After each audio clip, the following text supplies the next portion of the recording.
tema que nós vamos abordar hoje em nosso ciclo de conferências aqui, em nosso espaço chamado Caminho da Luz, é sobre o livre-arbítrio. Nessa jornada esotérica, nessa caminhada espiritual, todos perguntam o que vem a ser o livre-arbítrio, né? Será que nós temos livre-arbítrio aqui no planeta? Qual é? Se temos o livre-arbítrio para fazermos o que quiser, que nível de livre-arbítrio? Como que é esse livre-arbítrio? Vamos tentar entendê-lo melhor, tá? Então, em função desse trabalho que a gente vem desenvolvendo com vocês, nesses seminários, nessa nossa abordagem esotérica, dos temas que nós trazemos aqui, sempre uma abordagem espiritualista, porém universalista, sem ter uma abordagem assim, ou espírita, ou kardecista, sabe, humanista, ou católico, ou cristão. Nós temos uma abordagem generalizada, sem rótulos. E como sempre, não é uma imposição de uma verdade, tá? É a colocação de ideias para que a gente possa pensar, discuti-las e ver se tem fundamento essas ideias. Assim a coisa fica muito mais interessante, tá? Ninguém é dono da verdade. Todo mundo tem o direito de buscar a verdade dentro de si mesmo, dentro da sua própria jornada de vida, né? Por isso que existem tantas religiões no mundo, porque cada indivíduo, né, vive a sua experiência de vida de acordo com a sua forma de ver o mundo, a sua forma de experimentar o mundo aí fora. E todas as vezes que o indivíduo tenta impor a sua verdade para o outro, ou ele escraviza, ou ele, né, entra em conflito. Então, o budismo e o zen budismo, o taoísmo, sempre foi uma filosofia onde você é o centro de sua religião, né? E cada homem é a sua própria religião, para decidir o seu caminho, a sua verdade, através da sua experiência, né? O Buda sempre dizia uma frase muito importante que ele dizia: só deve valer como verdade aquilo que você experimenta e você comprova dentro de si mesmo essa verdade. Jamais pode ser verdade algo que foi dito, por mais importante e nobre que tenha sido essa pessoa que disse. Tá? Você deve sempre constatá-la na sua vivência, em seu interior, na sua jornada pela vida. Ok? Então vamos começar. A nossa colocação fundamental aqui, que eu sempre parto para a gente fazer discussões, é a discussão do projeto Terra. Então nós temos aqui a visão do projeto Terra, onde nós temos o planeta Terra, nós temos a superfície da Terra, os homens encarnados na superfície da Terra, temos as dimensões espirituais, né? E temos uma elite de comando planetário na Terra, isso fora da matéria, nas outras dimensões. A grosso modo, nós dividimos o plano espiritual em 4 grandes dimensões, né? O umbral, né? O penumbral,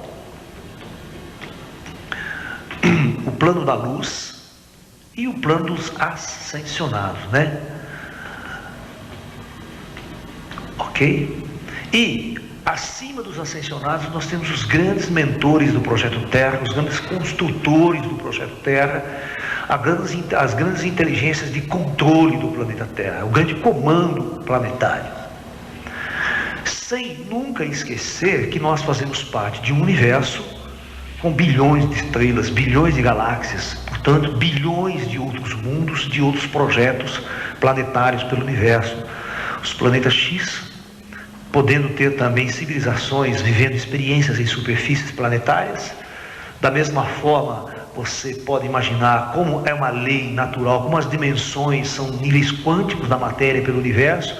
É uma coisa que se generaliza para o universo inteiro. Então as regras fundamentais da física quântica, por exemplo, que a gente está aventando com relação às outras dimensões da realidade, é uma lei universal, vale para o cosmos inteiro, né? Então, certamente, esses outros planetas, se tiverem vidas ou experiências planetárias, eles estão em vários níveis dimensionais onde eles podem operar. E é óbvio que vai ter um comando planetário desse planeta X. E assim por diante, o universo inteiro vivendo a dimensão física e dimensões espirituais. E você tendo toda uma dimensão maior, bilhões. Você tem que pensar assim. A primeira pergunta, quando nós colocamos para vocês aqui sobre a questão do projeto Terra, que é aquele meu livro, o Projeto Terra, que é o livro que eu tenho escrito, e também a coleção de conferências em DVD sobre o Projeto Terra, nós sempre discutimos no primeiro, na abertura do trabalho, né, é a origem cósmica do homem, ou seja, de onde nós viemos. Então nós vamos ter que fazer duas perguntas fundamentais para entender essa palestra. Primeiro, de onde nós viemos? Segundo, por que nós viemos?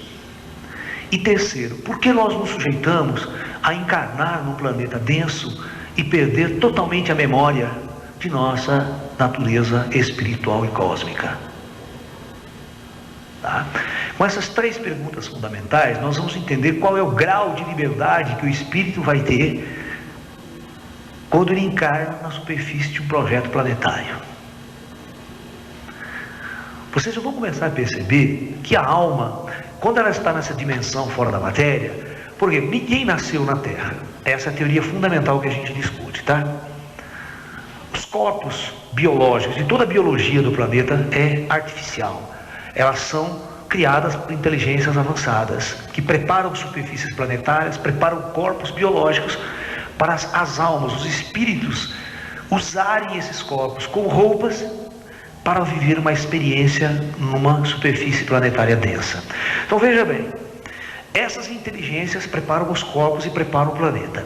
Aí os grupos de almas transmigrados de outros orbes vêm para o planeta Terra e prepara a sua encarnação na Terra.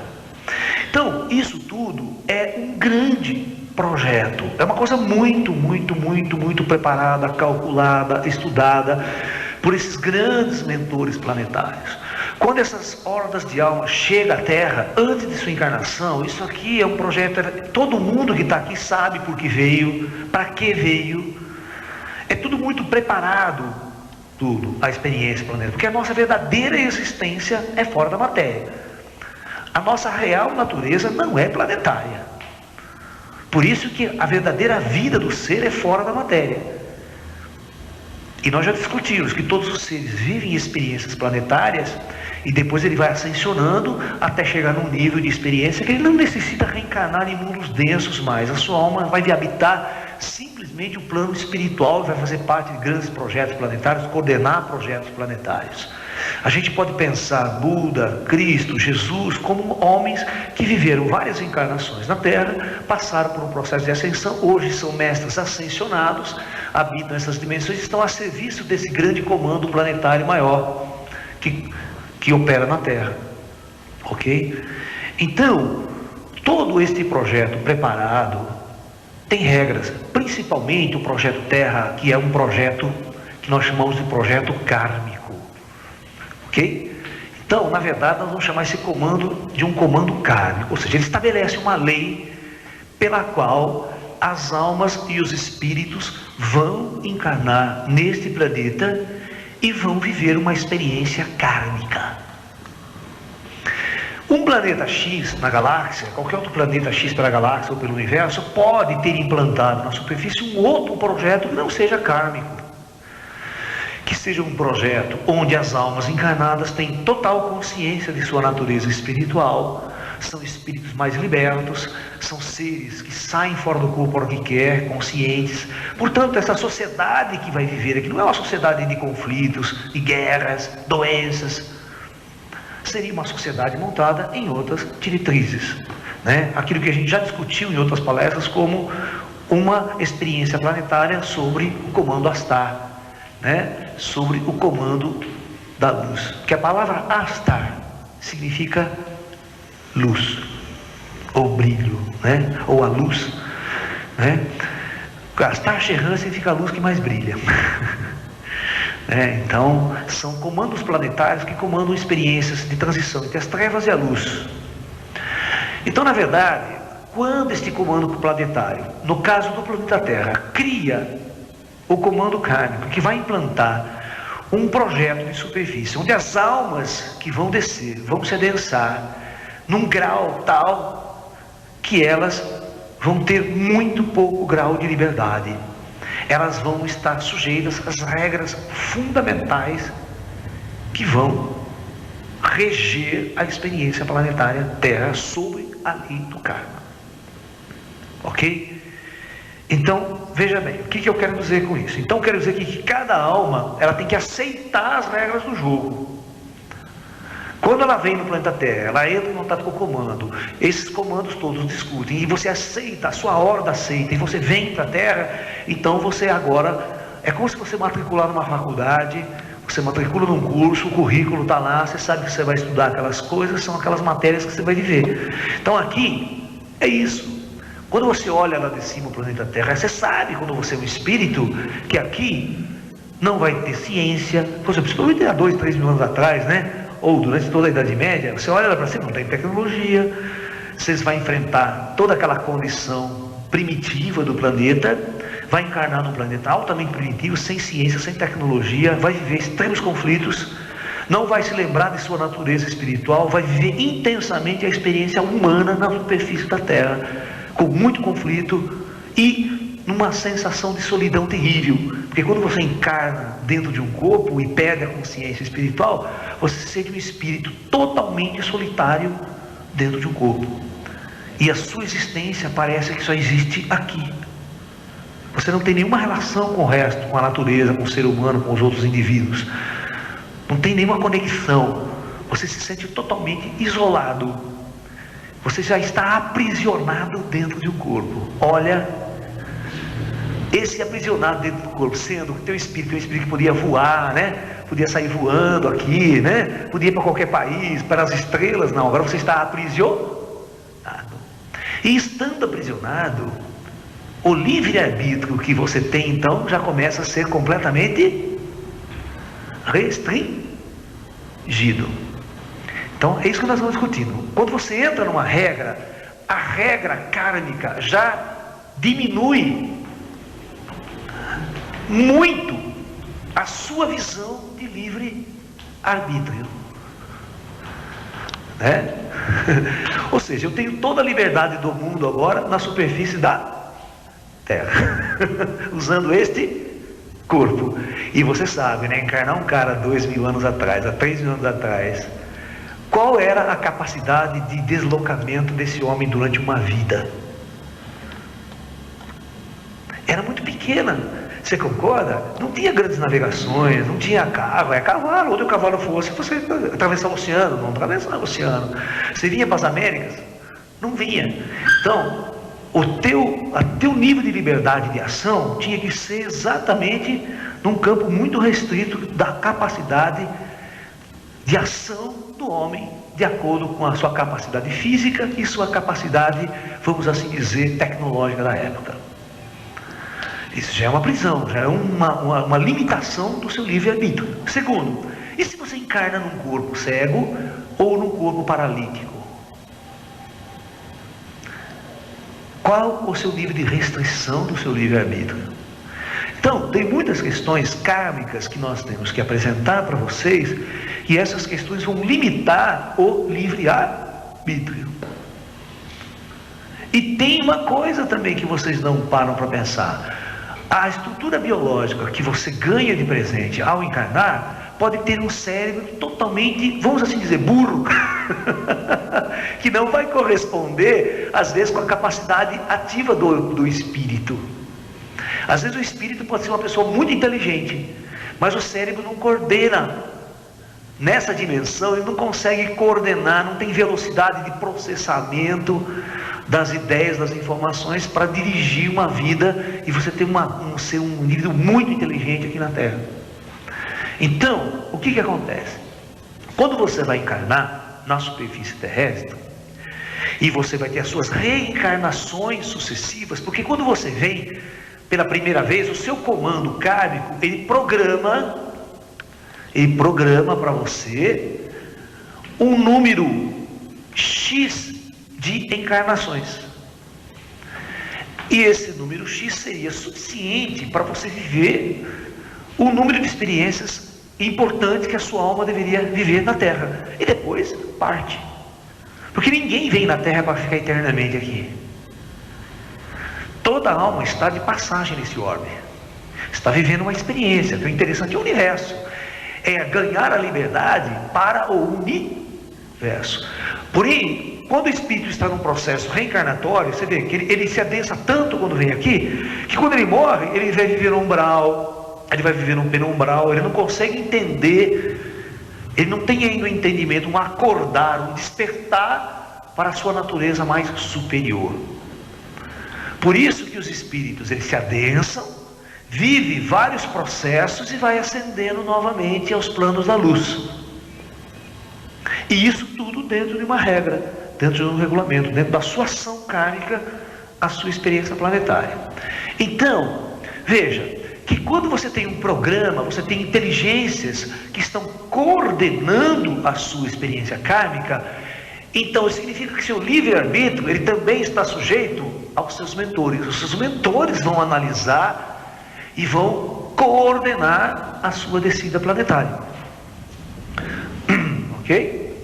Então é óbvio que não é você que decide as coisas. Existe um projeto no qual cada encarnação que eu vá descer, de acordo com a minha ação em encarnações anteriores, esse comando prepara uma próxima encarnação dentro de determinadas regras e condições, para que a gente vá viver experiências como os indianos dizem, né? Na roda do karma, na roda de samsara. O que os indianos sempre nos colocam na tradição indiana Vedanta? Que o ciclo reencarnatório na Terra funciona como se fosse uma roda, que eles chamam de roda de samsara, ou a roda do karma, né? Que você pode colocar a coisa mais ou menos assim. Quando você está no alto da roda, você pode ser um príncipe, um rei, um corpo belo, bonito, encarna em condições das mais ideais na superfície da terra, vamos assim dizer. Uma família nobre, com dinheiro, com todos os bens. Em contrapartida, você tem uma grande massa planetária que está encarnada na posição oposta a essa roda, numa condição de pobreza, de difícil, não tem acesso à cultura, não tem acesso a livros, não tem acesso a professor, a instrução. Se você pegar na época do Buda, ou na época o cara que sabia ler e escrever era doutor. Você está entendendo? Devido a que tinha o pequeno conhecimento de ler ou escrever, ele era considerado a elite intelectual da época, só de saber ler e escrever, fazer continha, aquela coisa toda, né? Tem até um livro muito interessante do Siddhartha, um livro do Hermann Hesse, né, chamado Siddhartha, que é um clássico da literatura. O Hermann Hesse foi um prêmio Nobel de literatura, um escritor europeu. E você vai ver que num desses trechos, né, o Siddhartha era um cara que sabia ler e escrever. Nossa, quando ele fala assim, no lugar que ele sabe ler e escrever, pô, o cara já dá um cargo maior na empresa para ele. Lá na época, entendeu? Porque ninguém sabia ler e escrever naquela época. Ele chega para trabalhar, que ele quer pedir um emprego, né? O cara, o que você sabe fazer? Aí fala, eu sei ler e escrever. Opa, então já bota ele como chefe. Entendeu?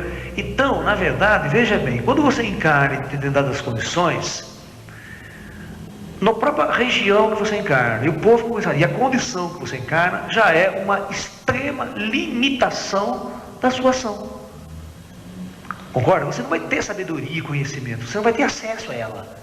Então, na verdade, esse livre-arbítrio, ele é muito restrito de acordo com a sua experiência karma. O seu karma é que vai dizer o nível de liberdade e de ação que você vai ter. É aquela velha história, você encarna um cara pobre aqui, sem grana, aí você fala, pô, eu tenho tanta vontade de viajar para a Europa, conhecer a Índia, conhecer a China, o Japão, eu vou ter que aprender tanto no Tibete com os mestres, mas não vai, não tem dinheiro. Entendeu? Já começam as chamadas restrições do seu livre-arbítrio. Você não pode ir para onde você quer. Você se lembra daquela história do Muro de Berlim? Da Guerra Fria? Qual alemão queria passar para o lado ocidental? Podia? Então, ele tinha um aprisionamento, ele era obrigado a viver naquelas regras, naquelas condições políticas e sociais. O chinês hoje, se você pegar um chinês, típico chinês, naquelas condições, naquela regra, nossa, você está entendendo? Você não tem noção. Por exemplo, a Coreia do Norte. É tão louco, eu estava assistindo um documentário, por exemplo, aí da Coreia do Norte, onde foi dois ocidentais querendo fazer os filmes e estudar. Você precisa ver, o cara que vai junto com eles, Como a mente dos caras é altamente androidizada, fabricada pelo regime comunista de Pyongyang. Vocês não têm noção como o povo é androidizado para amar o rei, para amar o general deles, o grande general, sabe? Entendeu? O Kim Jong-sung lá, aquele grande general, ama, os caras morrem por ele. Uma visão extremamente arquetipal mesmo, de construir uma mente. Então, se você encarna num lugar desse, você vai ser um indivíduo sem nenhuma liberdade de consciência, porque você vai ser fabricado desde criança. As regras do jogo, você vai ser um indivíduo que vai ter aquela mentalidade. Entendeu? E é muito interessante você olhar esses documentários, você ver como os indivíduos são formados, são construídos ideologicamente, né? Ou seja, o nível de liberdade é muito pouco para você ler um livro, para você raciocinar, porque lá não tem livro. Se você quiser um livro qualquer diferente, um Tao Te Ching, não tem para você ler, as bibliotecas não fornecem, porque é considerado um livro subversivo. Entendeu? Então, isso que eu quero dizer, que quando mesmo no dia de hoje, não é precisa ser 2, 3 mil anos atrás, mas mesmo nos dias de hoje, você encarna, por exemplo, na Palestina, se você encarna em determinada cultura, a cultura que você recebe, de acordo com a programação kármica, vai restringir profundamente a sua ação no mundo. Tá? Então, existe uma série de fatores que vai restringir a minha capacidade de compreender o universo, compreender o cosmos, compreender ET, compreender onde eu estou, o que eu estou fazendo aqui, né? Se você é subjugado por uma religião, por exemplo, por um pastor, que enfia uma ideologia religiosa em você, e você acaba acreditando que aquilo é a grande verdade, pode ser a maior mentira de todas, e você vive uma vida inteira em função daquela mentira.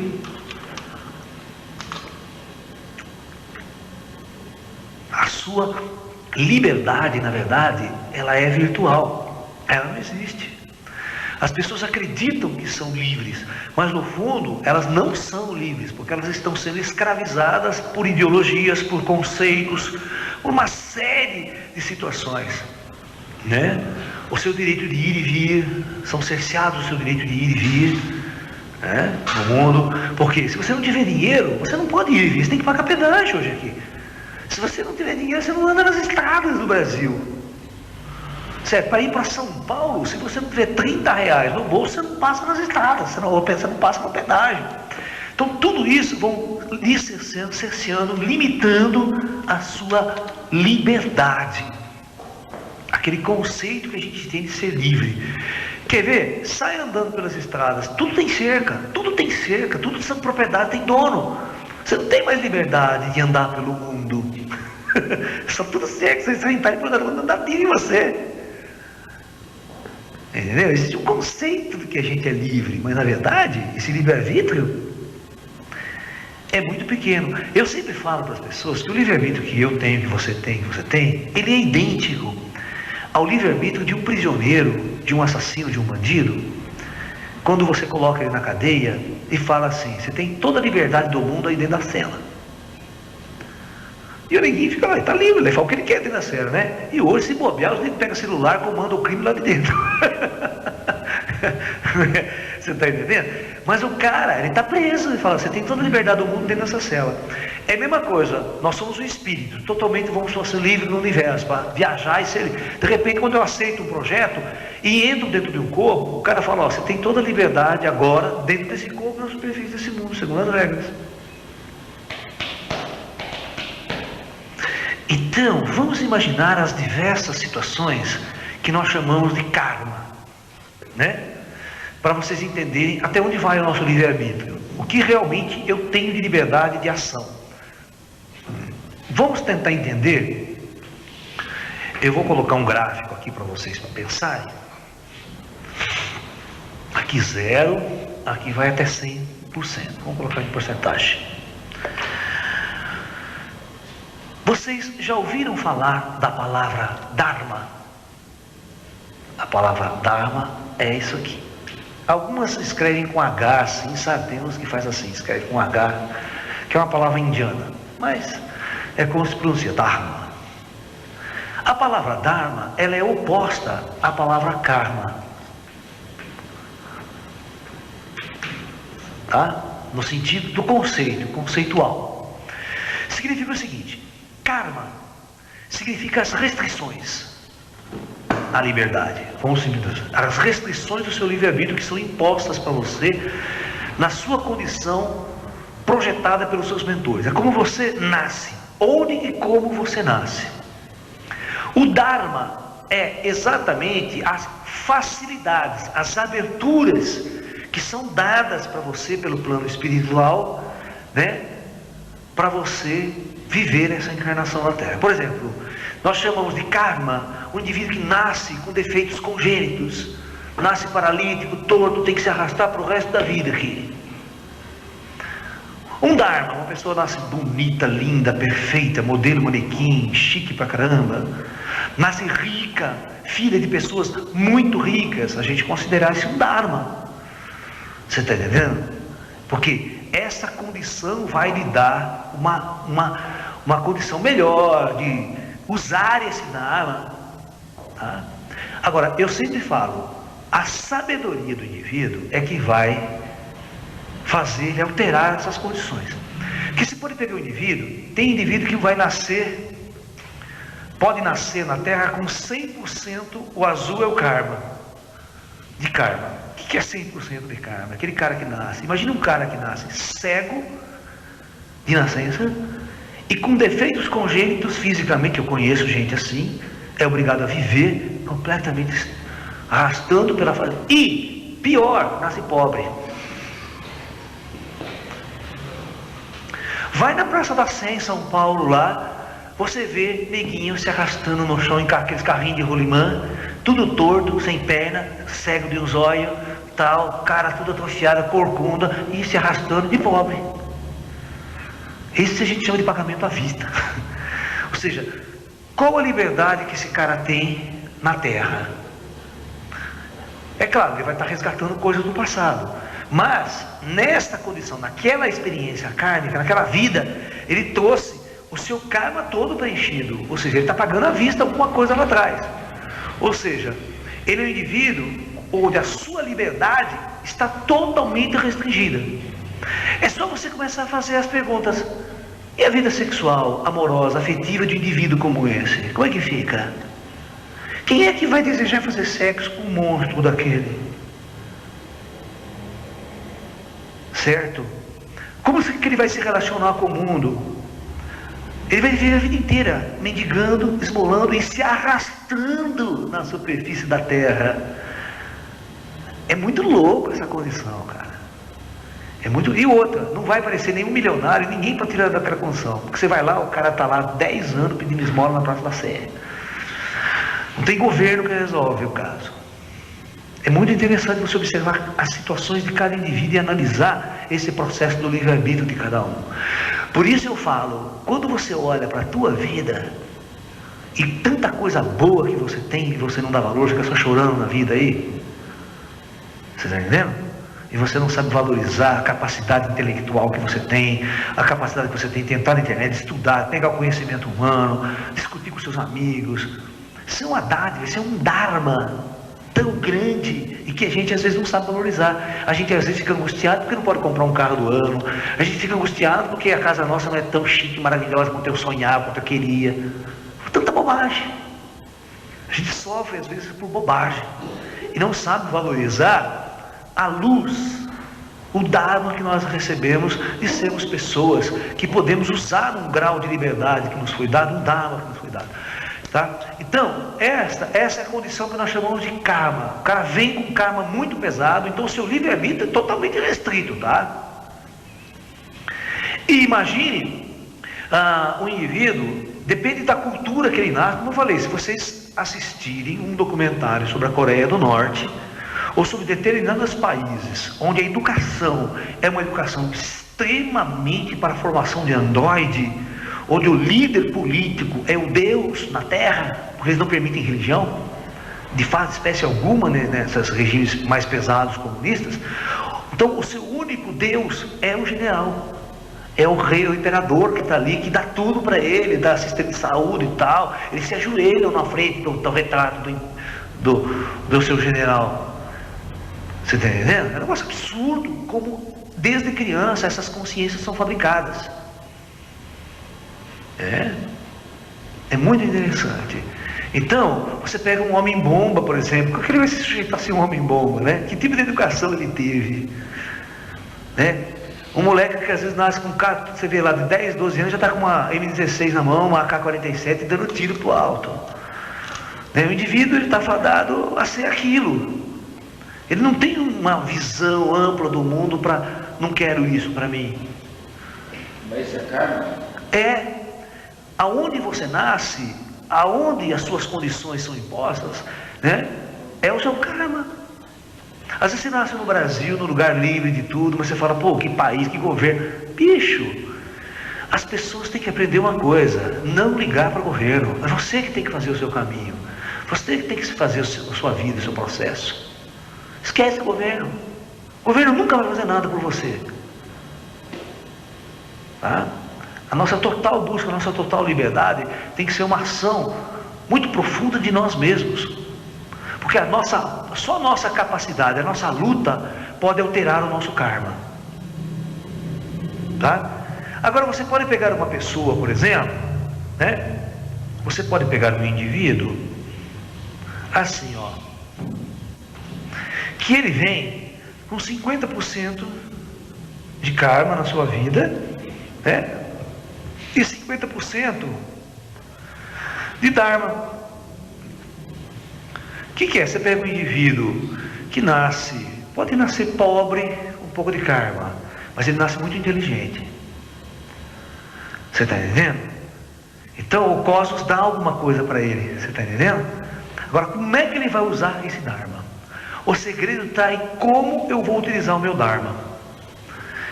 Você pode utilizar esse dharma como sendo um tremendo filho da puta, para fazer mais pessoas sofrerem, para você estar ganhando mais karma na próxima encarnação. Eu nego já você com tudo de novo. Você entendeu? Ou você pode usar esse pouco dharma que você tem para ajudar as pessoas, para trabalhar em função do outro, ser uma pessoa boa, ser uma pessoa que vai estudar, vai melhorar, vai tentar se transformar, sair daquela condição que é imposta às vezes por essa parte do seu karma. Entendeu? É como você usa a sua liberdade. Então, aqui é dado um pouco de liberdade para você. O cosmos, os seus mentores dão uma liberdade para você agir. Ele encarna num país mais livre. Pode encarnar num país mais livre, com maiores condições financeiras, com acesso à faculdade, à universidade, a estudo. Um lugar onde você vai aprender a ser mais livre, a questionar. Você pode encarnar, por exemplo, numa Índia, na porta de um mestre fantástico, que você tem a educação dele. E se você encarnar filho de um grande mestre iluminado, você pode encarnar na Índia. Desde cedo você tem o teu pai, um grande ser de luz, que vai te dar uma puta educação, vai levar você lá nas estrelas. Sacou? Então, isso são as diferenças de liberdade kármica. E a condição na qual você encarna, se o seu karma não for tão pesado, e se você tiver um dharma, esse dharma pode ser utilizado para começar a diminuir a ação desse karma na sua vida. Ok? Então, assim nós podemos entender melhor o conceito do livre-arbítrio que nós temos na Terra. De acordo com as condições que nos são dadas, nós temos que aprender a usar o grau de liberdade que nos foi dado para o nosso crescimento espiritual, para o despertar de nossa consciência. Mas se você usar esse dado que você tem para jogar bola a vida inteira, cara, você pode usar para jogar bola, né? Você é jogador de futebol lá, legal, ganha muito dinheiro, mas fica restrito àquele nível de consciência, aquele nível de condição, né? Então, que esforço você vai fazer para ir para a luz? Um esforço para reeducar a tua alma, o teu espírito, para acordar o teu espírito, para despertar o seu chakra superior, para ser um ser espiritualmente superior. Agora, por exemplo, esse Dharma aqui, ele pode vir de diversas formas, viu, gente? Esse Dharma, ele pode vir na sua vida com uma abertura espiritual, com uma faculdade psíquica desperta, que eu chamo de um grau de mediunidade. Vamos ver o Chico Xavier. Chico Xavier, que desde cedo, desde criança, se torna um grande vidente e um grande ser que contata os espíritos. Ele se torna um elo dessa dimensão maior para essa dimensão das trevas planetárias. Por isso que o planeta Terra é chamado de planeta das trevas, porque a maior parte dos espíritos encarnados não tem a mínima consciência que são almas encarnadas.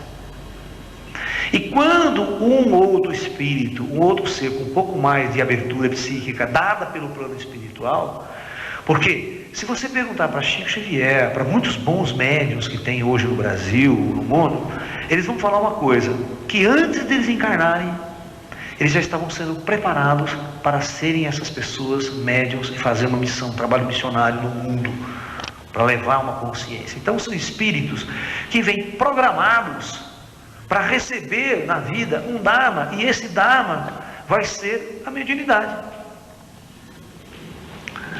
Agora, aquela velha história, essa mediunidade é um Dharma. Agora, como é que você vai usar essa mediunidade?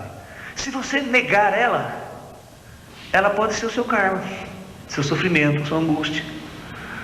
Agora, se você for uma pessoa inteligente e perceber que essa sua mediunidade natural, que é dada para você, é um grande instrumento de aprendizado, de tomada de consciência, de transformação do seu próprio ser, e você pode pegar essa mediunidade e agir para transformar o mundo, ou as pessoas que estão ao seu lado, levar mais luz.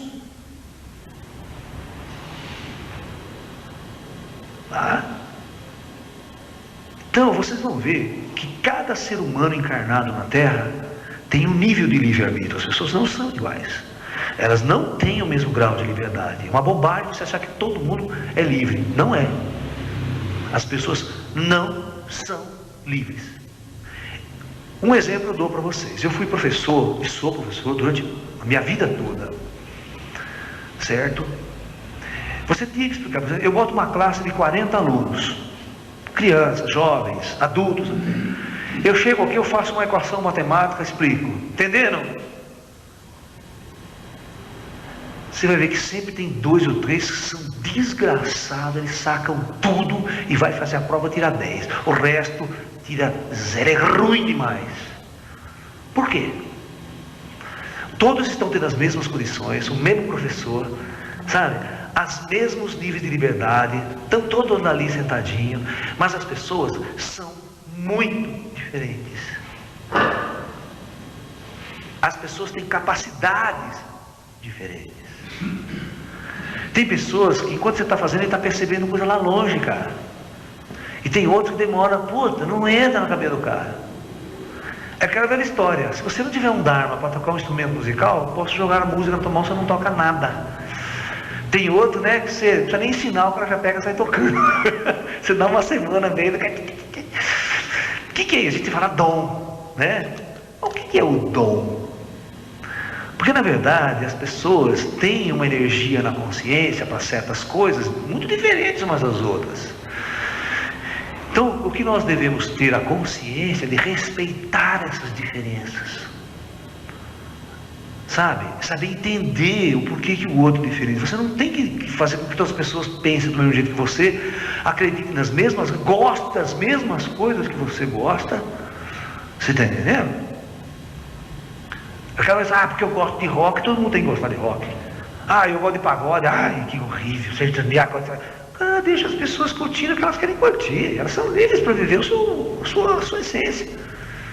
Viva a sua e respeite a dos outros. Então, se nós entendemos que as pessoas são diferentes por natureza e que elas têm as suas raízes kármicas e dármicas muito diferentes umas das outras, o grande segredo para a ascensão espiritual na Terra é usar com muita sabedoria o Dharma que nós recebemos do alto. Cada um de vocês pode olhar para as suas vidas e analisar qual é o seu karma e qual é o seu dharma. Sabe? Você vai analisar quais são as minhas restrições, as minhas prisões e aquilo que eu tenho de liberdade, de ação, que eu posso agir a partir de agora, posso fazer da minha vida a partir de agora. Entendeu? Aí você vai entender mais ou menos o que a gente quer dizer com o livre-arbítrio. Aonde eu posso arbitrar livremente, né?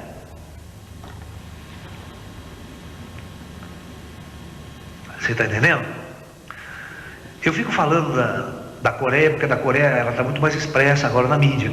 Mas eu também vejo que o povo ocidental, que acha livre, ele tem um condicionamento mercadológico, consumista e materialista tão violento quanto os comunistas. Tem de um outro lado. Porque o ser humano, ele não sabe pensar, buscar atrás de espiritualidade, ele só sabe consumir, ir para shopping center, comprar televisão. Então eles acham que são livres porque aparentemente eles são livres, mas eles têm que acordar todo dia às 7 horas da manhã e trabalhar o dia inteiro e voltar para casa. E todos os dias, semana inteira, assim. Se eles não tiverem emprego, eles não pagam aluguel, não pagam a escola, não vive. É aquilo que eu falei. Se você não tiver um pouco de dinheiro, você não tem liberdade nenhuma de ação nesse planeta. Nessa sociedade nossa, materialista e capitalista. Onde as pessoas são valorizadas pelos quantos elas acumulam, pelo quanto elas têm de bens materiais. Elas não são valorizadas pelas suas capacidades espirituais, pela sua capacidade intelectual, às vezes, ou espiritual. Não. Só pelo que ela veste, pelo que ela apresenta e pelo que ela possui de riqueza e de fama e de poder.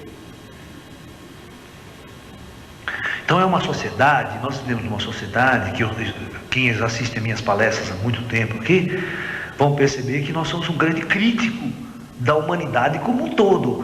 Porque em todas as partes há a restrição de uma tomada de consciência de que nós somos almas em trânsito. Que o planeta só vai mudar quando o homem acordar para o seu espírito. Nenhum sistema político vai funcionar, nenhum homem vai mudar enquanto ele não acordar para o espírito. Não existe nenhum sistema político que vai funcionar. Agora, quando o homem acordar para o espírito, por si só, todas as leis e regras vão ser instaladas naturalmente. Quando o homem acorda para o espírito, naturalmente ele não vai ser mais violento, ele não vai matar mais ninguém, não vai roubar. Naturalmente ele vai saber que as coisas são. Ele não vai fazer mais nada disso. Ele vai atingir um grau de consciência tal do mundo, da vida, da existência, certo? Que ele traz o céu para onde? Aquele que sempre Jesus falou, o céu se encontra onde? Dentro de você mesmo. O reino de Deus se encontra aqui. Não é um lugar físico. O paraíso, onde que era o paraíso? O paraíso sempre foi dentro de nós. Quando nós perdemos essa liberdade consciencial, nós decaímos para o inferno. Isso significa anjos decaídos. Vocês sabiam disso nas escrituras antigas? Aonde era o paraíso perdido? Aqui. Onde nós tínhamos toda a consciência de que nós éramos livres e vivíamos sem medo da morte, sem medo da opressão, sem medo da escravidão, sem medo do condicionamento sociopolítico e do controle dos imperadores. Nós éramos espíritos imortais, livres. Quando entramos no projeto Terra, sobre a lei do karma, é exatamente o que o Antigo Testamento quer dizer com a expulsão do paraíso. Com a expulsão do paraíso, nós perdemos totalmente o livre-arbítrio que tínhamos nas dimensões superiores.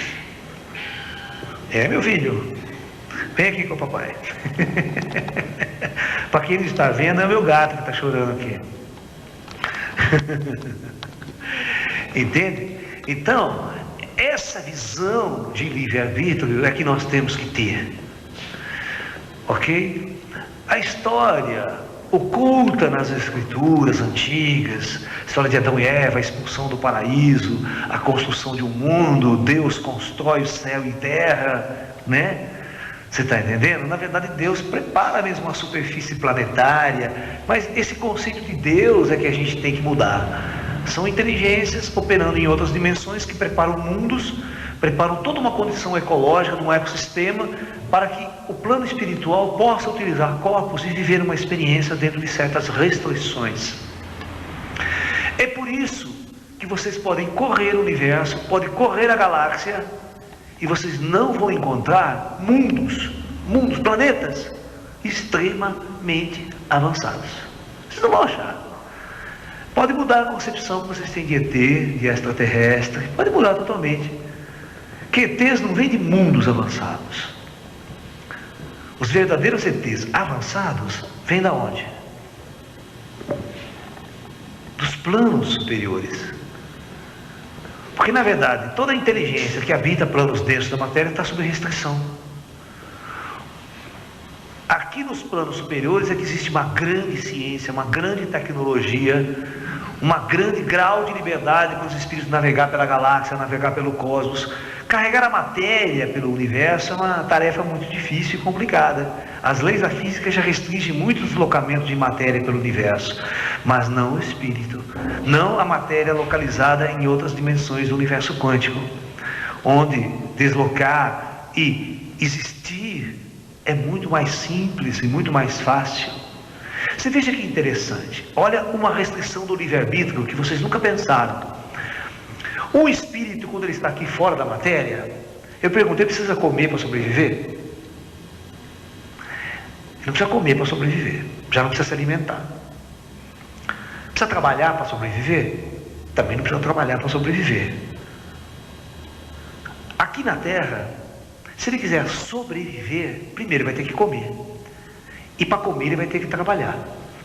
Não importa como. Por exemplo, um índio na floresta. Se ele quiser comer, ele vai ter que trabalhar. Ou ele vai ter que plantar, certo? Ou ele vai ter que sair caçar. Mas ele tem que ter essa ação de buscar o seu alimento, certo? De preparar o alimento, cozinhar o alimento, certo?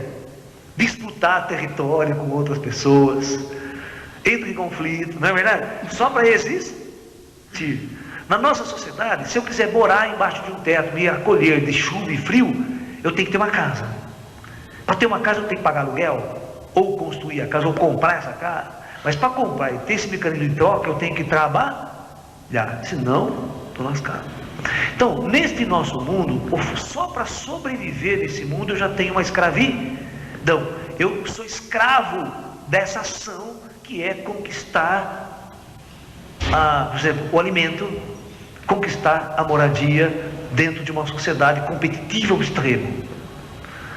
Mas quando eu sou espírito, eu não tenho essa restrição. Eu não preciso comer, não preciso beber, não preciso, não preciso morar, pode chover que não vai fazer nada comigo. O espírito está muito mais livre de regras. Aqui ele é jogado no ecossistema, e o ecossistema é exatamente aquela luta animal pela sobrevivência da espécie biológica. É uma regra que já é imposta. Você vai ter que comer, você vai ter que lutar, você vai ter que buscar o seu alimento, conquistar o seu alimento, conquistar a sua moradia, conquistar a sua fêmea. Olha que louco, é verdade. Você tem que conquistar a fêmea. Quando a gente discute aqueles relacionamentos afetivos, o tanto, amor, é que a gente vai discutir esse lado do ser humano. Você vê que a maior parte do ser humano na Terra é infeliz, é triste, é amargurado, depressivo, porque é infeliz no amor, é infeliz no relacionamento afetivo, é infeliz no casamento, né? Porque ele tem que, mais uma vez, lutar para conquistar a fêmea, para conquistar o seu parceiro ideal, para conquistar o amor. Se ele não tem o amor, a vida dele é uma droga. Ele fica angustiado, depressivo, solitário, infeliz, né? Às vezes pode ganhar dinheiro, fazer sucesso, mas ele está angustiado, deprimido, porque ninguém me ama, ninguém me quer. E se ele encarna feio que dói, nenhuma mulher quer ele. Ele pode até encarnar rico, milionário, mas feio. Cada um tem o seu karma diferente, né? Tem um dharma e tem um karma. Uma parte ele vai ter que trabalhar muito na superfície desse planeta. O karma é exatamente aquela área que é colocada, os obstáculos que são colocados na sua encarnação para você crescer, para você vencer, para você romper, para você ir adiante.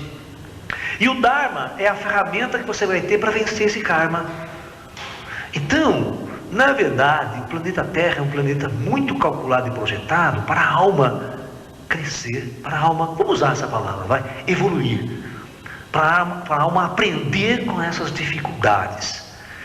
Nenhum karma é um castigo. O karma é algo muito bem projetado por inteligências superiores, para que nós possamos, através desses obstáculos, fortalecer a nossa consciência e evoluir o nosso espírito. A própria jornada à Terra é uma experiência muito interessante. Mas todos nós sabemos, como Jesus Cristo sabia, como o Buda sabia, aí dentro de você existe um Deus, está aí. É uma questão de acordar.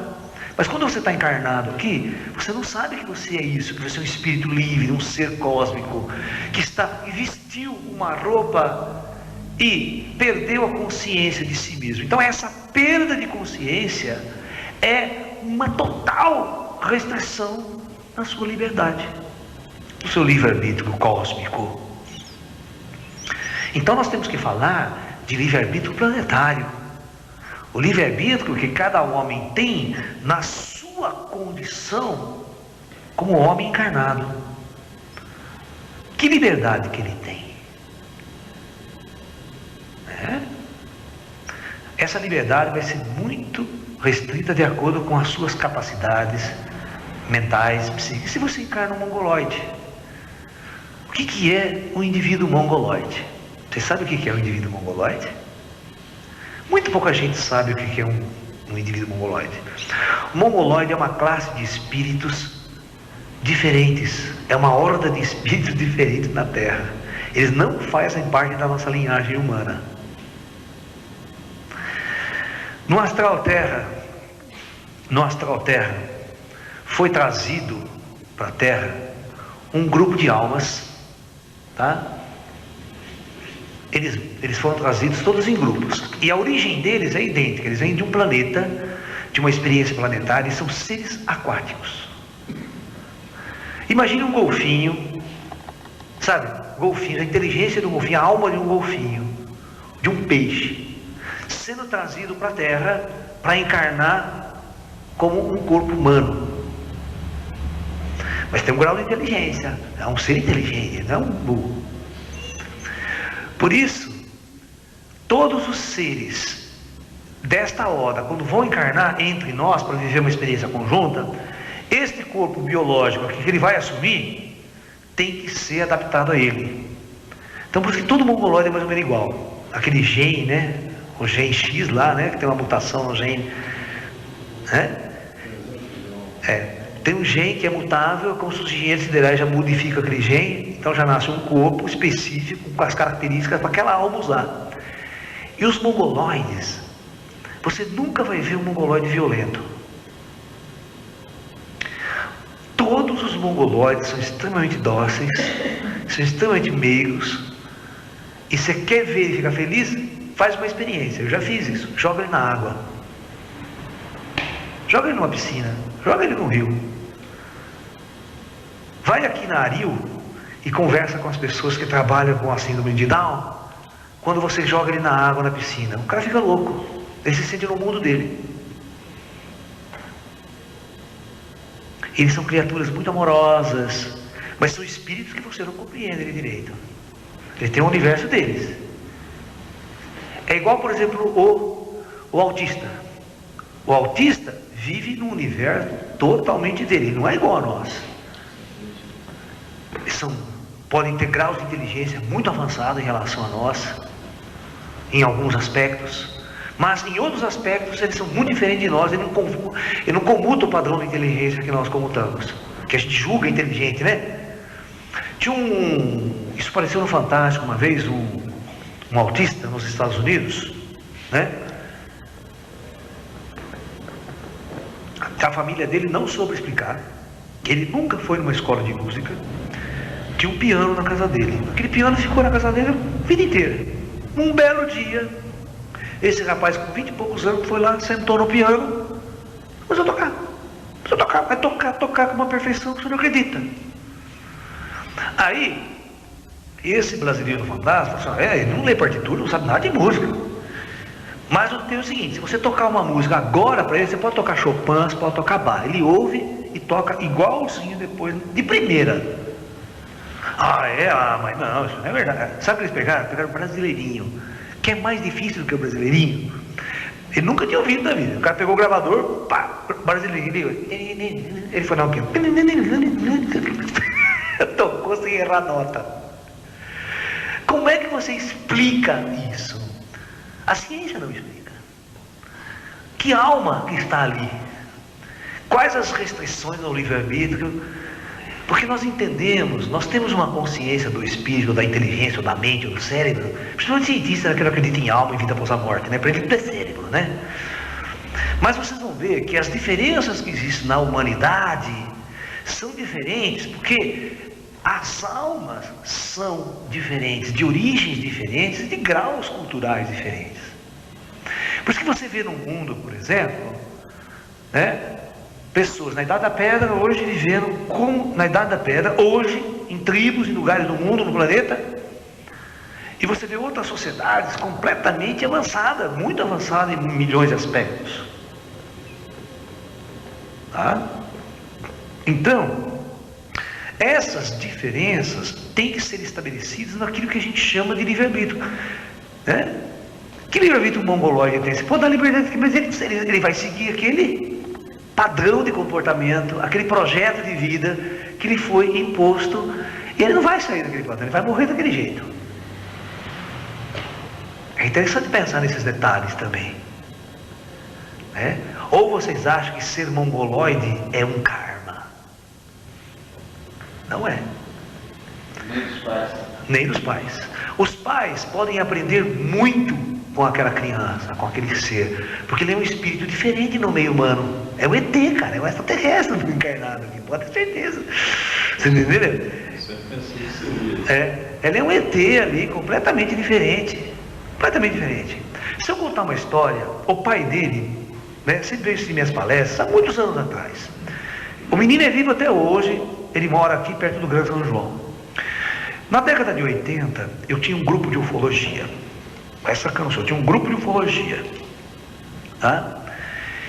E eu dava umas palestras de ufologia aqui em Limeira. E esse menino mongoloide adorava esse negócio de disco voador. Então o pai dele levou ele para assistir minha palestra. Ele ficou assistindo minha palestra assim. Adorava, falava em ET, disco voador, outro mundo, para ele era. Aí eu fazia reunião todo sábado em casa. Você não tem noção. Ele fazia o pai dele levar ele todo sábado na minha casa para assistir as minhas palestras de ufologia, minha reunião de ufologia. Tá? Aí eu sempre fazia coisa meio esotérica. Eu sou médium, sensitivo, então fazia reunião de meditação, né? Tal. Nós temos essa visão do ET espírito, transcendental, tal. Aí um dia ele chega para mim assim, ele falou assim: olha aí, o negócio é o seguinte. Fala desses seus amigos ET, fala dos meus amigos ET, que eu quero dar volta de disco voador. Porque a coisa que eu mais quero na minha vida é andar de disco voador. Esse menino mongoloide. Na época ele tinha uns 20 anos. Cara, esse menino foi para casa de noite. Depois desse dia, no sábado à noite. Quando foi no domingo, 7 horas da manhã, tá ele e o pai dele em casa acordando eu, tirando da cama. Porque ele falou assim, o pai dele viu, foi dormir no quarto, quando deu umas 3 horas da manhã, explodiu uma bola de luz no quarto dele, mas explodiu uma bola de luz, o pai dele assustado, vendo aquele um ruído estranho no quarto, ele vendo aquela bola, ele achou que estava pegando fogo no quarto do moleque. Entrou no quarto, não tinha mais a luz, o moleque sentado na cama assim. O que foi, Beto? O que aconteceu, Beto? Ah, eu fui dar volta de disco voador, você teve que ir buscar eu. E você vê ele como... Não, ele queria, aquela hora que ele voltou, para ele vir cá em casa para contar para mim que você foi buscar ele para dar volta de disco voador. E ele conta a história inteirinha. Falou, você tem que chegar no meu quarto, pegaram eu, levaram por uma porta, que brilhou uma porta, ele entrou uma porta, foi dentro do disco voador, foi passear com você. 2 horas depois você traz ele de volta. E o pai dele acorda a hora que o pai dele traz ele de volta. Agora eu pergunto, por que os ETs levaram aquele mongoloide e não levaram nenhum outro do grupo? O que aquele ser tem que os outros não têm? Então, o karma, a ordem espiritual desses seres são diferentes. Nós estamos seguindo uma regra kármica muito densa que talvez os ETs não podem intervir em nossas vidas. Por que ET não desce em praça pública? Por que ET não desce lá no governo tal? Não. Existem umas regras muito profundas para não haver uma interferência no projeto kármico da Terra. É aquela mesma pergunta que vocês têm que fazer. Por que Jesus não se materializa agora e convence o planeta de que ele existe? Não precisa acreditar nem em ET. Se você é um religioso, acredita em Jesus. Por que Jesus não materializa, vai lá falar com o Bush, vai lá falar cabo capaz, né? Reúne todo mundo, bate um papo, materializei, voltei. Mas não, por quê? Porque o planeta segue uma ordem muito pré-estabelecida, onde cada ação do ser humano na superfície da Terra é calculada, é observada, é analisada para a sua própria ordem espiritual. Porque na verdade, nós estamos vivendo uma experiência planetária. Na verdade, ninguém morre, certo? Nós estamos vivendo uma peça de teatro aqui. Nós estamos sendo atores numa peça de teatro. É como o Bhagavad Gita coloca a experiência humana na Terra. O livro Bhagavad Gita, ele sempre vai colocar a experiência humana na Terra como um teatro, onde a alma vem aqui para viver um personagem. E por isso que na roda de Sansara, hoje você vive o personagem de rei, amanhã você vive o personagem de um soldado, amanhã de um plebeu, amanhã de um escravo. Você vive personagens aqui.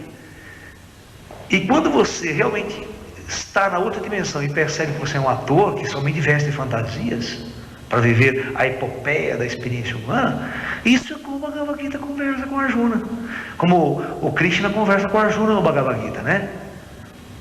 É muito interessante porque o Bhagavad Gita é uma grande batalha, né? Está acontecendo uma grande batalha. O Bhagavad Gita, o livro é assim, vou resumir o livro para vocês vão entender.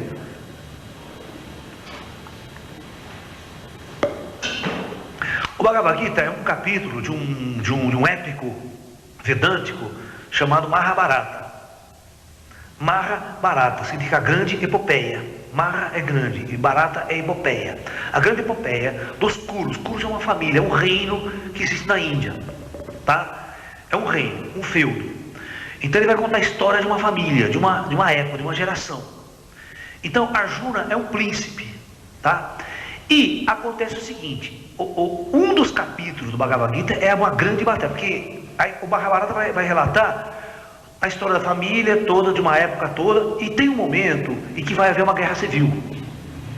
Uma guerra civil onde o príncipe Arjuna está com os soldados de um lado, e os parentes dele se rebelam contra o reino para fazer uma guerra, uma revolução, uma guerra civil, ok? Então o Arjuna comanda um exército de um lado, e o resto de parentes dele e tal, está do outro exército inimigo, rebelde, tá?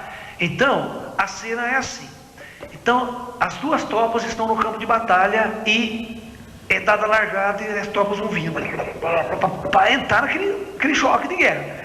Neste momento, antes do choque, o Krishna, o Deus Krishna, aparece e paralisa o tempo. Para, todo cavalo para assim, todo soldado paralisado. E no livro inteiro, a guerra está paralisada, o mundo está paralisado, a ação está paralisada. Certo? Aí Krishna aparece para o príncipe Arjuna, que é o comandante de uma das tropas. E o Arjuna vai conversar com Krishna o tempo todo. O Krishna pergunta assim para ele: mas Krishna, por favor, por que eu tenho que guerrear? Por que eu tenho que batalhar? Eu não quero matar meus irmãos, meus primos, meus parentes. Por que você me coloca numa condição dessa? Então uma puta discussão com Deus. Certo? E você vai ver as respostas que o Krishna dá para Arjuna. Então, o livro Bhagavad Gita é isso. É a grande situação do homem na Terra. Posto para agir. Tem que agir na marra. Então aí o Arjuna e o Krishna vão receber uma lição. Leiam o Bhagavad Gita, que é um dos livros mais belos da humanidade. Mas leiam com vários olhos.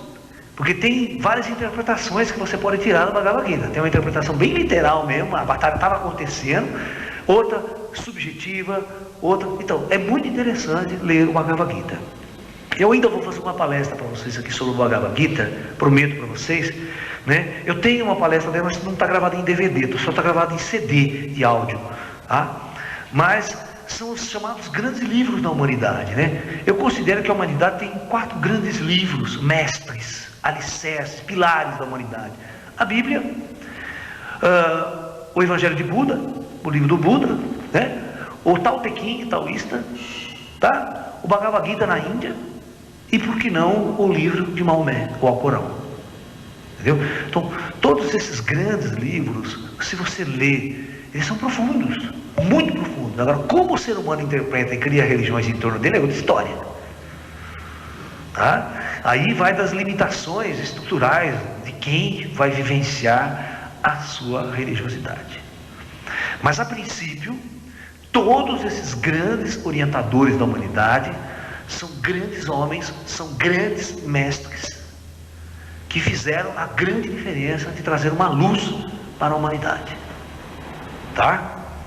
Essa é a minha visão. Tanto dos muçulmanos, os tibetanos, os budistas, taoístas, os espíritas, os cristãos. A sua fonte original é uma das mais belas e maravilhosas. Agora, como cada ser humano, cada homem vai discutir isso é uma outra história. Ok? Muito bem. Então, quando você está na condição, aquela história do Bhagavad Gita é muito interessante para vocês verem a ideia do livre-arbítrio, né? Para vocês estarem fixados e presos no livre-arbítrio. O Bhagavad Gita discute muito isso, porque o Arjuna, ele não quer lutar, ele quer sair daquela condição. Ele falou assim: não quero matar, não quero lutar. Aí o Krishna vai colocando para ele: mas você aceitou essas condições, quando você encarnou, você percebeu que essa aqui é um grande teatro, uma grande condição para ver essa discussão. Entendeu? Então, esse aspecto é muito interessante para entender o conceito de livre-arbítrio. Porque quando você assume um corpo, assume um papel na peça teatral Terra, você vai ter que viver esse papel. Você vai viver esse personagem. Né? Você está me entendendo? Porque é aquela velha história. Quando você olha, você chega para encarar a primeira vez na Terra, né? E você olha para baixo, você tem um cenário aqui. Aí o teu mentor kármico fala assim para você: você quer encarnar, você quer descer? Ó, as regras são essas, as condições são essas. Que experiência você vai viver lá? Ó, você vai viver uma experiência de conflito, de guerra. Você vai passar por doenças, por sofrimento, uma série de questões fundamentais, que é exatamente as condições impostas para o projeto Terra. Você quer viver essa experiência densa, dentro dessas condições? Você fala: aceito, então tudo bem. Aí você entra na regra do jogo. Uma vez entrada na regra do jogo, não tem como na metade do caminho alterar coisas, tem que ir até o fim. O Espírito sabe disso. Tá? Eu sempre falei para vocês que tem muitos casos que o indivíduo está vivendo várias encarnações na Terra, aí umas encarnações ele sobe, o conselho kármico dele pode pleitear, ele pode pleitear ir para um outro planeta, uma outra regra, num outro projeto, e viver uma experiência lá, passar um tempo lá. Aí depois ele retorna para a Terra com uma outra visão, uma outra consciência interessante, e pode encarnar de novo na Terra e ser um espírito bem diferenciado aqui na Terra. Nós tivemos ao longo da história da humanidade muitos espíritos bem diferenciados na humanidade, que eles sozinhos faziam a diferença. Eles sozinhos eram alicerces e fundadores de grandes correntes de pensamento. Né?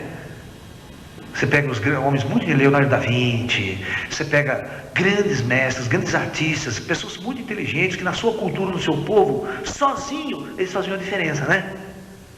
Não eram pessoas comuns, né? Mesmo sobre aquelas condições difíceis, sobre como todo mundo estava vivendo, eles se destacavam, faziam sozinho uma grande diferença. Porque eles tinham uma capacidade espiritual, eles tinham um Dharma, que a utilização desse Dharma fazia muita diferença para o seu povo, para a sua sociedade. Um Siddhartha Gautama, um Buda, que resolve servir à luz com uma inteligência, com uma mestria incrível, a ponto dele ser luz e direção para milhões de seres humanos na humanidade. Jesus a mesma coisa, né? E assim por diante. Você vê, Maomé, né? Ele é luz para muitas pessoas. Você está entendendo? Então essas pessoas fazem a diferença, elas apontam um caminho espiritual, porque são raras as pessoas nesse mundo que fazem uma revolução planetária apontando para o ser humano o caminho espiritual. Certo? Porque é muito mais fácil seguir o caminho material. Aparentemente é mais fácil, mas a gente percebe que o mundo é escasso, todo mundo serve o material, serve o rei, serve o sistema político.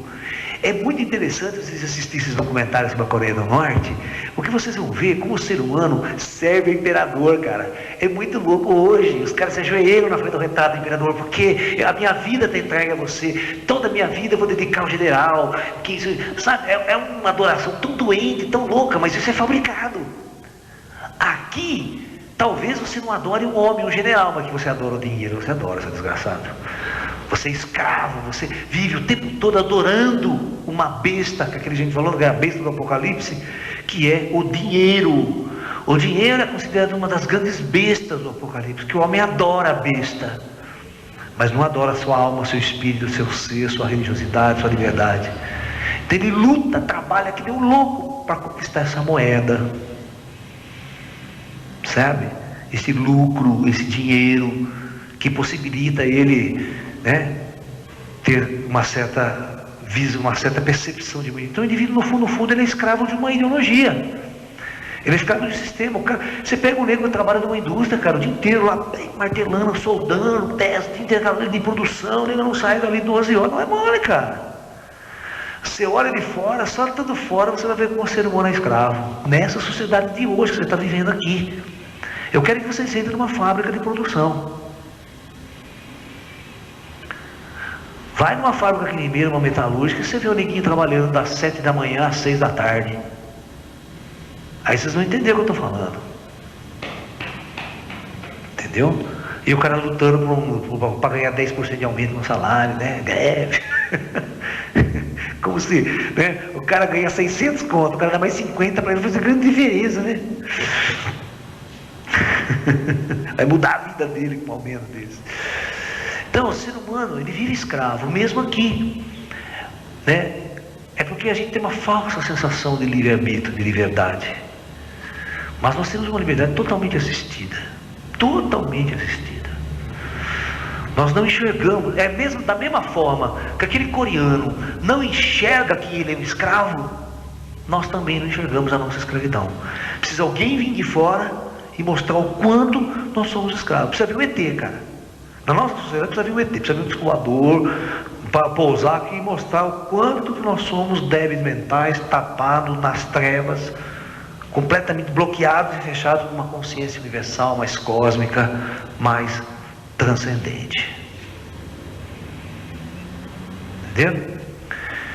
Então esse é um dos conceitos que nós temos que pensar no livre-arbítrio. Qual é o nosso verdadeiro grau de liberdade na vida, na Terra? Eu lembro de uma história que eu sempre conto aqui, né, que eu acho muito interessante.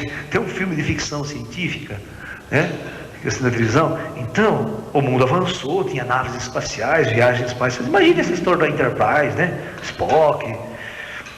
Aí, eles descobrem um planeta muito parecido com a Terra, ou seja, geologicamente, tem uma floresta, um ecossistema, mas não tem vida humana.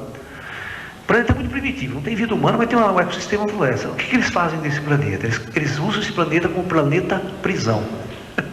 Olha que louco, planeta prisão. Então tudo quanto é bandido aqui na Terra, tudo quanto é assassino que tem aqui na Terra, que cometeu um crime bárbaro, ou um crime, nós vamos prender, mas vamos prender aonde? No planeta. O cara pega, tira ele da Terra, com a nave espacial, e joga ele nesse planeta primitivo.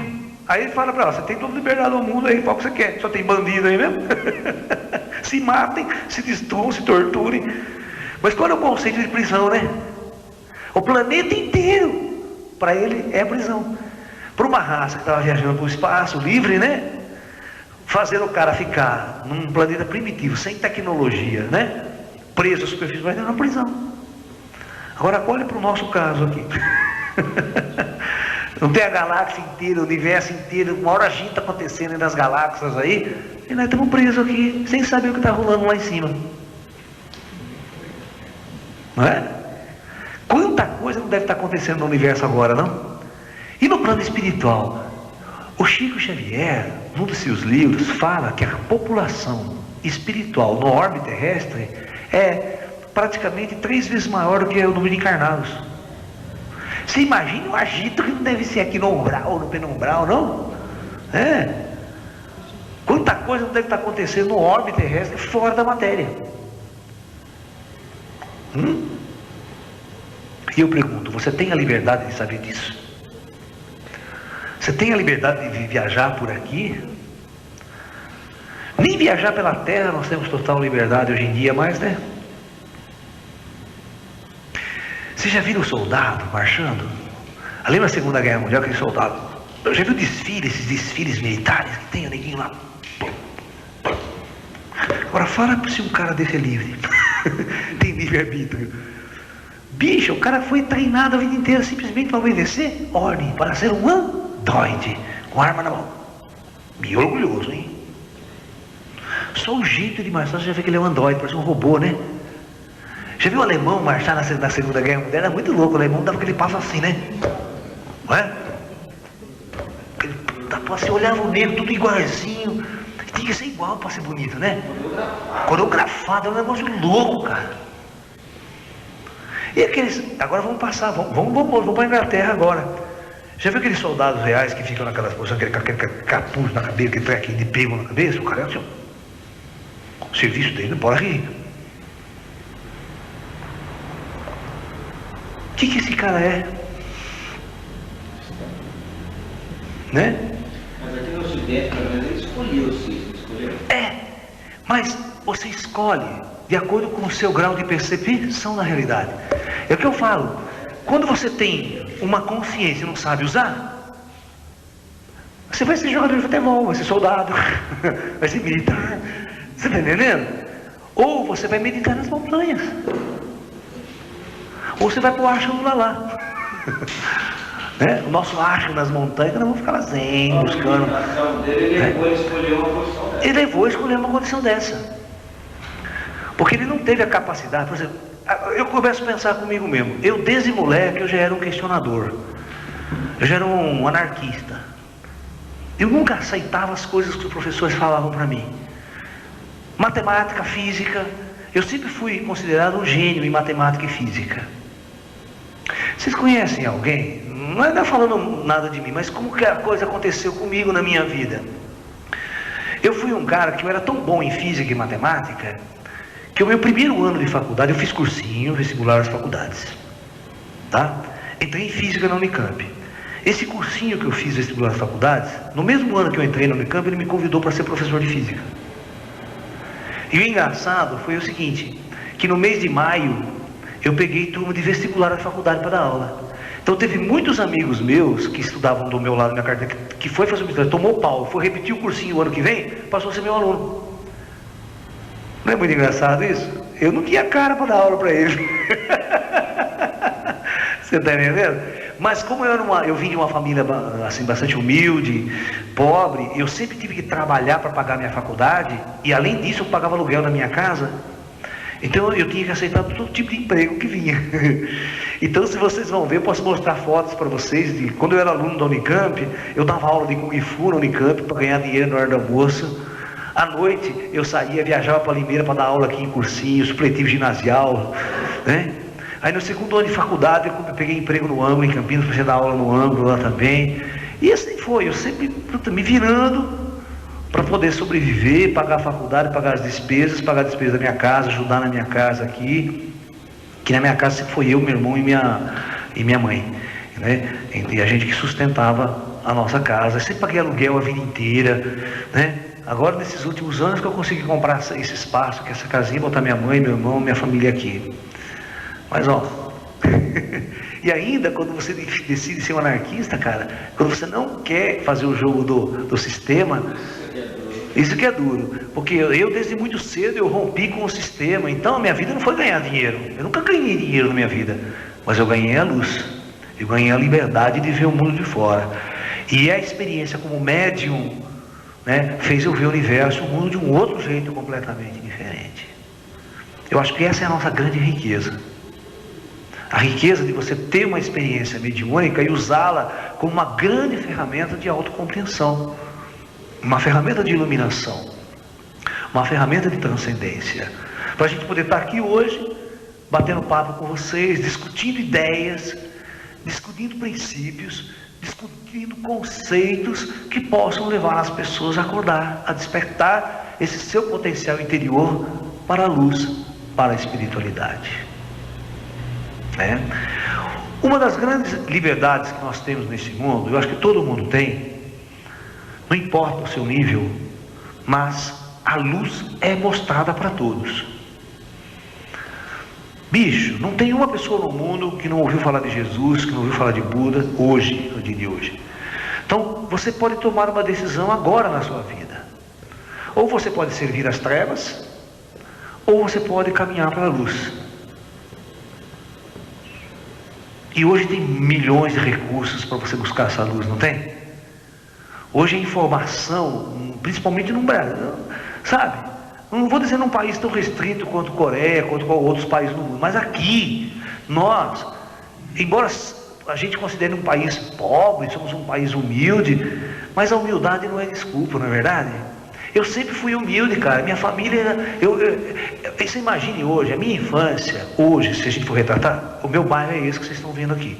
Eu nasci e vivi aqui nesse bairro que vocês estão vendo. Mas só que há 50 anos atrás, há 30, 40 anos atrás, isso aqui é como se fosse o Abílio Pedro hoje. Como se fosse o Ernesto Kiel aqui na Morelia. É um bairro de classe pobre e, além disso, né, a gente brinca, né, só da bandido e ladrão. Mas não é verdade. Ou seja, você tem condições. Se você for buscar, tem uma biblioteca pública. Eu, por exemplo, nunca tive dinheiro para comprar livro. Eu ia na biblioteca pública estudar. Eu pegava todos os livros da biblioteca, lia, estudava, ficava ali. Eu adorava fazer isso. Tudo quanto é livro de astronomia que tinha na biblioteca, eu lia. Eu devorava. Entendeu? Então, eu acho que o nosso espírito interior vai à luta e vai à busca. Você rompe certos karmas que você tem, que estão impedindo você, através da sua busca por conhecimento, pela luz.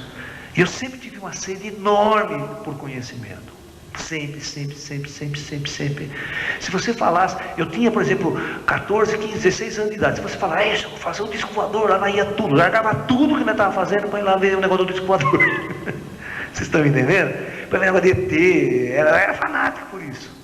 Você está entendendo?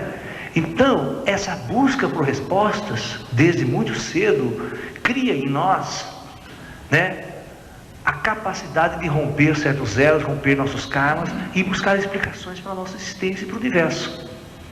E entender o nosso papel aqui. E quando você começa a questionar esses valores, pode ter certeza que você se liberta de certas escravidão. Da escravidão e do jugo dos imperadores, dos nossos formadores de opinião, daquelas pessoas que querem transformar você num soldado, querem transformar você num androide, num robô, num operário padrão nas indústrias do mundo. O ser humano não precisa disso. O ser humano precisa de luz, de conhecimento e sabedoria. E a maior de todas, a sabedoria, não é nenhuma técnica, não é nenhuma científica dentro desses padrões do conhecimento da ciência material, não. Mas o maior de todos os conhecimentos que o indivíduo pode adquirir numa existência é o despertar do seu espírito, da sua alma, do seu interior.